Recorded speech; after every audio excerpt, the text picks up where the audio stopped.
Hey everyone, welcome back to our weekly Q&A here at CollegeVine. I'm Katie, and each week I take some time to answer your most pressing college admissions questions. Our Q&A video series is designed to help you get a better understanding of different admissions topics and be more prepared to submit your own applications. If you'd like to ask us a question to be featured in one of these videos, leave that question in the comments below.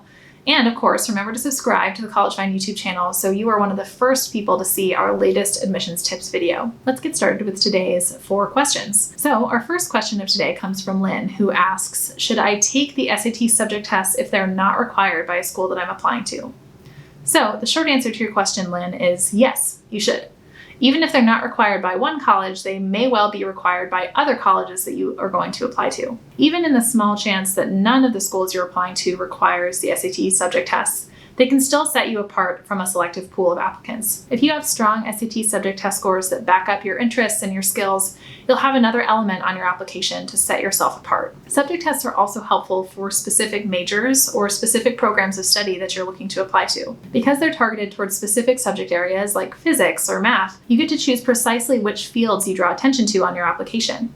Therefore, you can show your skills and knowledge in a subject area and demonstrate your level of commitment to the field. That might be particularly helpful for engineering students or STEM students. Alternatively, if you're applying to a liberal arts school or you have yet to decide on an intended field of study, you can take SAT subject tests that demonstrate your knowledge in a broad variety of subject areas to seem more qualified to take on any major that you might choose once you attend the school. You can learn more about SAT subject tests in our blog, and some of those posts are linked in the description below this video. For our second question, Carrie asks us, what is the Universal College Application and which schools accept it? Well, Carrie, this is a great question because many of our viewers probably have not heard of the relatively lesser known Universal College Application. The Universal College Application is a for-profit college application accepted by just a handful of colleges around the country. Unlike the Common App, which takes a more holistic application approach, the Universal College Application sticks to your essential data and letters of recommendation. That's the main thing that makes it different from the Common App. The Universal College Application also does not include an essay. Essays are an option for colleges that require them, but they are limited to 500 words by the Universal College Application. The application portal also allows you to link directly to your online accounts, such as a web portfolio, an online newspaper, a social media account that you're proud of, etc. The number of colleges that accept the Universal College Application changes every year. This year, there are actually only 9 of them that do accept it. Those 9 schools for this year are the University of Charleston, West Virginia, Cornell University, Harvard College, Landmark College, Nazareth College, Notre Dame of Maryland University, Princeton University, Randolph College, and the Wentworth Institute of Technology. In terms of whether you should use the Universal College Application, there are a couple things that you should think about in making that decision. First, few students want the hassle of filling out applications on different platforms unless there's a really discernible reason for taking the time to do so. Because that's the case, that it's a hassle to fill out both the Common App and the Universal App, you want to check to see which applications are accepted by the schools on your list. In most cases, it makes sense to streamline the process by filling out a single application, and in most cases that disqualifies the Universal College Application because it's not as widely accepted as the Common App. Before you decide to use the Universal College App, you might want to ask yourself a few of these questions. Are all the schools on my list covered by the Universal College App?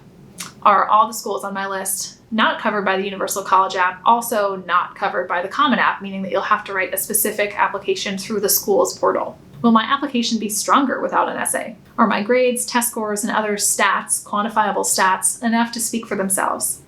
If the answer to those questions is yes, then the Universal College Application may indeed be the right choice for your situation. Moving on for question number 3 of today, Anushka asks, what if you don't have Tier 1 extracurricular activities? Does that hurt your chance of getting into an Ivy League school?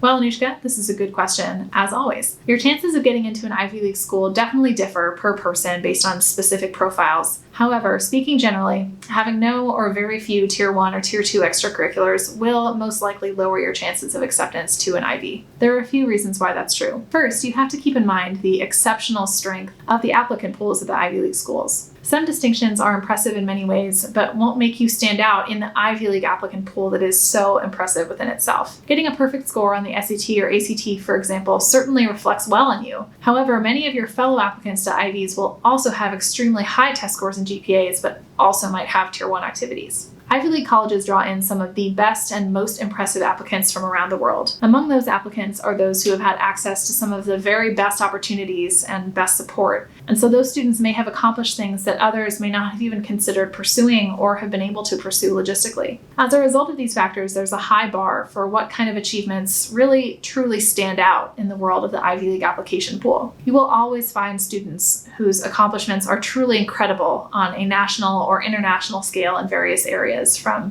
athletics to music to the arts to writing, the sciences, other academic and extracurricular fields. Extraordinary achievements in extracurriculars, like those national and international ones, are helpful when setting yourself apart from the huge number of applicants. However, if you don't have them, you can try and make up for it in your recommendations and your essays. Those two application components help the Ivies to see your personal qualities that may not come through in other parts of your application. Those might be qualities like creativity, dedication, leadership, intellectual curiosity, all those compelling things that would make a college want to accept you. Hopefully that's a helpful answer, even if disappointing. For more information on extracurricular activities for Ivy League admissions, visit our blog or our many other YouTube videos, many of which are linked in the description below. Our last question for today, question number 4, is from Julia, who asks, if I get into a school early decision but don't get financial aid, do I still have to go there? This is a vital question. I'm glad you asked it. As we've mentioned in our other videos, early decision can boost your odds of getting accepted. However, that decision can affect your chances of securing aid. Because students who are accepted early decision must withdraw their other applications, families do not have the chance to compare aid packages from different schools. As a result, they may end up paying more than they would if they had applied regular decision. The offer would have been the same, but the student could have received a better offer from another school had they been able to apply to other schools and actually receive those other financial aid offers. So the answer to your question, Julia, is that if you are offered a financial aid package that doesn't meet your needs, most schools are willing to negotiate or will sometimes allow families to withdraw from the agreement if the aid truly isn't sufficient and presents a significant barrier to the student attending. There are a couple of things we recommend to avoid any unpleasant financial aid surprises if you are accepted in early decision. One is to determine your expected family contribution in advance. Most college websites feature a net price calculator that allows families to estimate their personal financial aid packages based on some metrics like your household income. You should also prepare some regular decision applications in advance in case your financial aid package is insufficient at your early decision school and you need to withdraw from the agreement and submit some regular decision applications quite quickly.